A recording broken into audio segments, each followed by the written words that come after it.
I don't know why it is.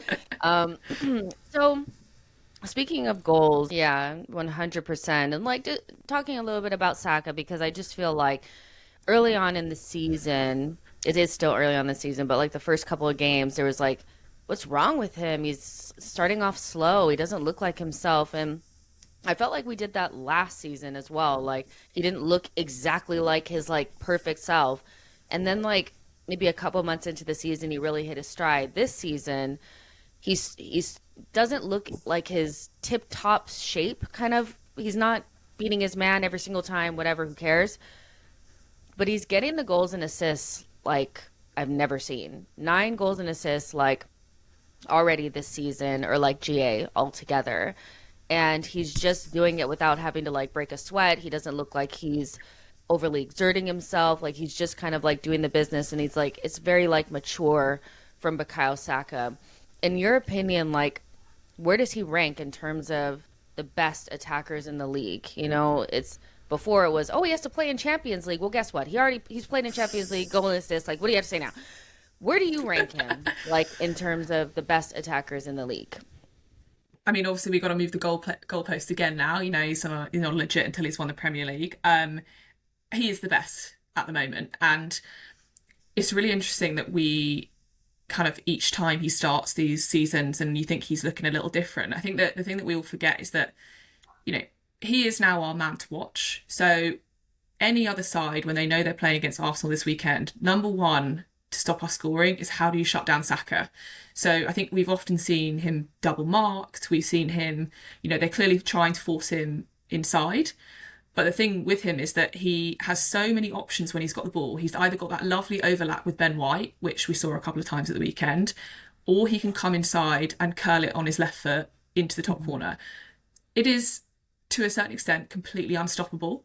And it reminds me a little bit of Iron Robin. You knew what he was doing every time. He'd cut inside. Just because you know what he's doing doesn't mean you can stop him. And I think that is the same with Saka at the moment. These teams have wised up to what he is trying to do. They still can't do anything about it.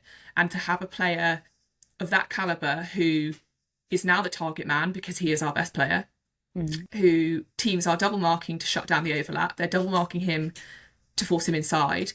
But even in forcing him inside, he's got the option to shoot. He's got the option often for Odegaard to lay it off. So for me at the moment, there is nobody better in this role. And we are very lucky to have him, but we need to be careful and we need to protect him. Oh yeah, for sure. Like, and we'll get on to the Saka anxiety. Every time he goes down, it's like, is that it? Is that it?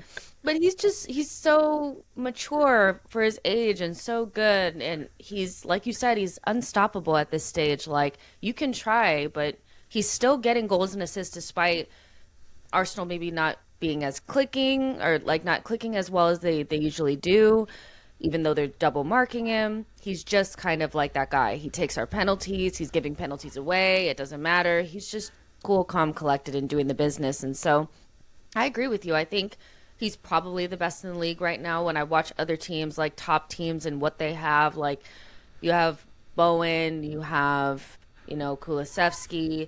Probably the only player that I would say just because he's an elite player is probably Mohamed Salah. Everybody else is like nowhere near Saka, nowhere near on his stratosphere. And so it's crazy seeing how he's developed because he's always been good from like the moment he came into the team at like 18, like playing left back. He's always been good, but he was not like Reiss where people were talking about him. Like he just kind of comes in and he's just perfect. Like, I don't know. I wonder what it feels like to be Saka, like just wake up and be like, I am I'm that so guy. good. I'm so good. Like, can't stop me. Like And so my young, fan so base young. yeah, I'm so young, and my fan base wouldn't trade me for anybody. Because I don't know if you've seen like the footage. I forget what it was for, but they were asking like Arsenal fans, would they trade a Premier League, winning the Premier League, and you had to sell Saka, or keeping Saka and not winning it? And everybody said keeping Saka and not winning it. Yeah, I've And seen you that, and saw and that footage. yeah, he's so overwhelmed by how much love we have for him. But ultimately, he is that guy at the moment, and he also brings like a calmness as well. He is the type of big game player that you just, not only does he want to basically calm the team, but he wants to be the difference maker. And I feel like that is a mentality that you simply cannot teach. It is, I am the difference maker and I will stand up and make the difference. I Mhm. don't think that is the case for many other players, if I'm honest. I think there are certainly ones who just think you are there to do a job, but when push comes to shove, I don't want you anywhere near that penalty. Saka is putting his hand up. And Yeah. that is incredible for someone with, little experience in like, Champions League and stuff. But ultimately, he has a confidence in himself and we're very lucky to have him. Yeah, he was saying that once like Aubameyang left that he wanted to be that guy for Arsenal that steps up and scores the goals. And so a year later, 2 years later, it's like, oh, he really meant what he said. Like a lot of people talk the talk, but they don't actually do it. He's actually doing it like in real time and we're watching him. And I think that's why there's so much anxiety around, the amount of games that he's playing, his fitness, are we overdoing it? There's a lot of criticism around Mikel Arteta, like, is he managing him properly? And I wanted to gauge on like your meter of a scale of 1 to 10, how nervous you are about Bukayo Saka and all the minutes in his legs and every time he goes down. Because he did leave the Bournemouth game looking a little bit like he had like a knock. And it seems like it's becoming more frequent that he's not able to finish the game, a knock, not looking comfortable. So, scale of 1 to 10, how nervous are you about Bukayo Saka's fitness? Probably a 5. So I'm a little bit nervous, but I some of that nerve comes from how other teams are targeting him. I feel like he gets hacked down, he gets kicked, Hmm. and that is, that's because he's constantly a threat. Hmm. When that team sheet came out on Saturday, I did think that is an incredibly strong team for Bournemouth. And it's on the one hand, I love that Mikel is taking it seriously and that he is not, we know that we need the 3 points, but could we not have, we've got some good players on the bench there. Could we not have given him a rest? Right? But at the same time, he's still young. So I'm like, he is fit enough.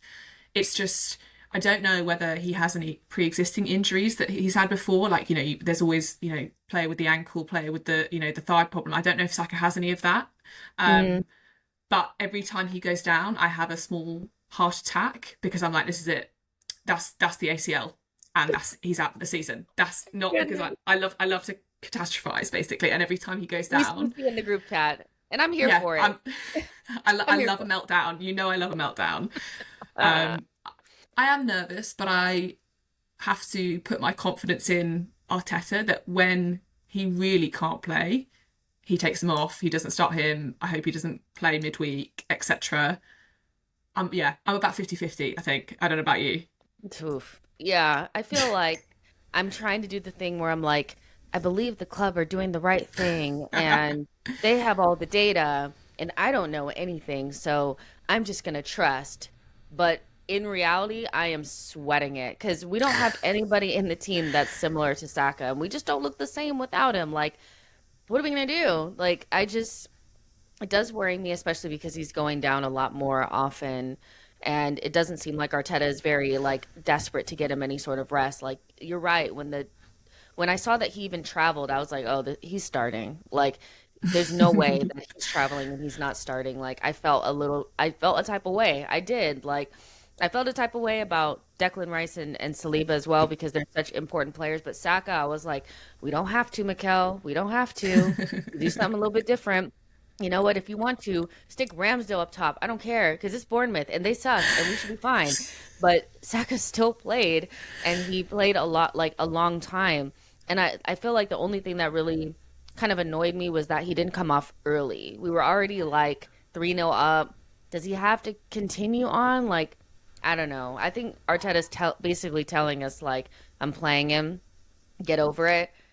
But I'm not over it, Mikel. Like I'm not over it. Like, can you rest him? It's Yeah. it's Can crazy. you imagine if he'd have got injured this week and we've got City at the weekend? Like, Yeah. it's you're right with the trust the process, but also I feel like we've got a lot of It's the players carrying history. injuries. You're like, and Yeah. I'm like, this I've seen this before. It's 2 weeks Yeah. out, and then hang on a second, it's actually a serious injury that we've been neglecting for 6 months, and now he's out for the rest of the season. Great. It's the trauma. It's the trauma from like years of the bad injuries to key players that I don't want Saka to be on the list of No. what would have been. I don't want him on the Diaby and Jack Wilshere list.